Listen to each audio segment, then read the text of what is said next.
வணக்கம். பள்ளி கல்வித்துறையில ஆசிரியர் பணியிட நிரந்தரம் தொடர்பாக மிக முக்கியமான செய்தி ஒன்று வெளியிட்டிருக்காங்க. அது என்ன அப்படிங்கறத தெளிவா பார்க்கலாம்.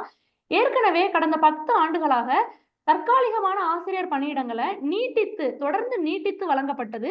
இத இப்போ நிரந்தர பணியிடங்களாக அறிவிச்சிருக்காங்க. அதாவது 47,013 தற்காலிக பணியிடங்களை நிரந்தர பணியிடங்களாக அறிவிச்சிருக்காங்க. இது தொடர்பாக தான் இந்த அரசாணை வெளியிட்டிருக்காங்க.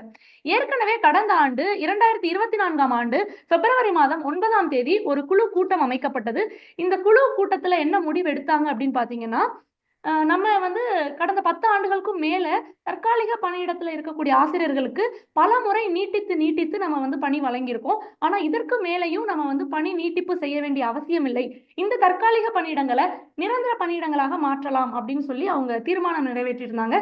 அதை தொடர்ந்து 47,013 தற்காலிக ஆசிரியர் மற்றும் ஆசிரியர் அல்லாத பணியிடங்களை நிரந்தர பணியிடங்களாக உறுதி செய்யும் வகையில தான் இந்த அரசாணை வெளியிடப்பட்டுள்ளது. இதை பற்றிய அந்த அரசாணையை தான் நீங்க இப்ப பார்த்துட்டு இருக்கீங்க. கூடுதலா இந்த அரசாணையில வேற என்ன சொல்லியிருக்காங்க அப்படின்னா, தொழிற்கல்வி ஆசிரியர் மற்றும் பல்வேறு ஆசிரியர் அல்லாத 5,418 எண்ணிக்கையிலான பணியிடங்களை ஒளிவடையும் பணியிடங்களாக இவங்க அறிவிச்சிருக்காங்க. அது என்ன ஒளிவடையும் பணியிடங்கள் அப்படின்னு நீங்க கேட்டீங்கன்னா, 5,418 நபர்களுமே ஒரு குறிப்பிட்ட ஆண்டு ஓய்வு பெறுவாங்க. அதாவது அவங்களுக்கு ஒரு ஓய்வு பெற வயது வந்த உடனே அவங்க ஓய்வடைவாங்க. அவங்க ஓய்வடைந்த பின்னர் அந்த பணியிடங்களை புதுப்பித்து வேறு வேக்கன்சி அனௌன்ஸ் பண்ண மாட்டாங்க. அதை வேக்கன்சி அனௌன்ஸ் பண்ணி அந்த போஸ்டிங்ல அடுத்த ரெக்ரூட்மெண்ட் நடக்காது. அதற்கு பதிலாக அந்த பணியிடங்களை சரணடைய செய்யணும். அந்த பணியிடங்கள் இனிமேல் இருக்காது. அதை வேக்கன்சி கிரியேட் ஆகாம அதை வேனிஷிங் போஸ்டிங் அப்படின்னு சொல்றாங்க. அந்த பணியிடங்கள் இனிமேல் இருக்காது.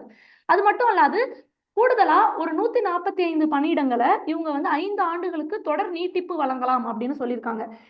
இந்த 145 பணியிடங்கள் பாத்தீங்கன்னா ஆசிரியர் அல்லாத ஓட்டுநர், அப்புறம் உதவியாளர், இந்த மாதிரி ஆசிரியர் அல்லாத சில பணியிடங்கள் 145 பணியிடங்களை அடுத்த 5 ஆண்டுகளுக்கு நீட்டித்து தற்காலிக பணிகளாகவே தொடரலாம் அப்படின்னு சொல்லியிருக்காங்க.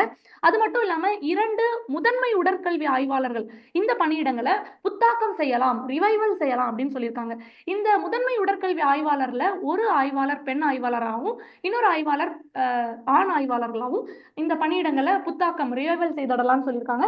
இதுதான் இந்த அரசாணையில கொடுத்திருக்காங்க. இந்த அரசாணையை நான் கீழே பின் பண்றேன். நீங்களும் இதை கோத்ரூ பண்ணி பாருங்க. நன்றி, வணக்கம். வேற ஏதாவது சந்தேகம் இருந்தா உங்களுக்கு கமெண்ட் செக்ஷன்ல நீங்க தெரிவிங்க.